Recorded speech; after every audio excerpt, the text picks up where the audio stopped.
জীবনের ব্যস্ততা শেষে নিঃসঙ্গতা ভর করে এই সময়টাতেই, বৃদ্ধ বয়সে।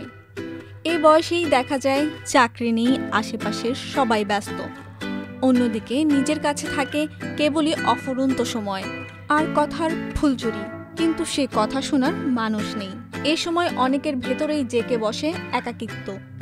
কিন্তু কিভাবে একাকিত্ব কাটানো যায়, কার সঙ্গে গল্প করা যায়, এ প্রশ্নের জবাবে হাজির হয় বিশেষ রোবট, যে রোবট কাটাতে পারে বার্ধক্যের একাকিত্ব। 3 ফুট 6 ইঞ্চি উচ্চতার উজ্জ্বল বেগুনি ও কমলা রঙের এই রোবটের নাম আবি। এই রোবটটি বৃদ্ধদের একাকিত্ব কাটাচ্ছে বৃদ্ধাশ্রমে গিয়ে। আবি আপনার জীবনের গল্প শুনতে নানা স্মৃতি ভাগ করে একেবারে বন্ধুর মতো।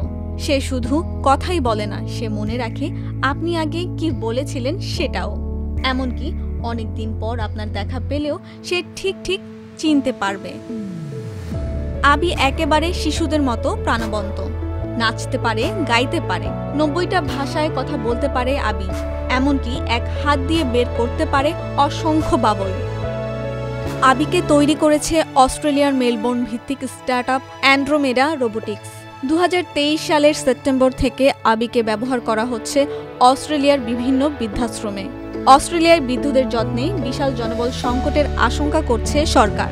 সেখানে আবি সেবাদানকারীদের সহায়ক হিসেবে কাজ করছে। অ্যান্ড্রোমেডা রোবোটিক্স চাচ্ছে 2026 সালের মধ্যে 100টা বৃদ্ধাশ্রম আর শিশু হাসপাতালে আবিকে পাঠাতে। অ্যান্ড্রোমেডা রোবোটিক্সের সিইও বলেন, তিনি আবিকে তৈরি করেছিলেন নিঃসঙ্গতা দূর করার জন্য। কোভিড-19 মহামারীর সময় মেলবোর্নের একা ও বিচ্ছিন্ন অবস্থায় থাকাকালীন সঙ্গী হিসেবে তাকে তৈরি করা শুরু করেন তিনি। অ্যান্ড্রোমেডা রোবোটিক্স পরবর্তী প্রজন্মের রোবটও আনছে, নাম গ্যাবি, আসছে 2025 সালের সেপ্টেম্বরেই।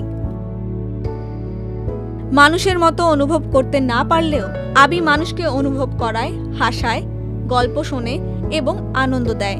এটাই হয়তো প্রযুক্তির আসল সৌন্দর্য, যেখানে যন্ত্র হতে পারে একজন বন্ধু।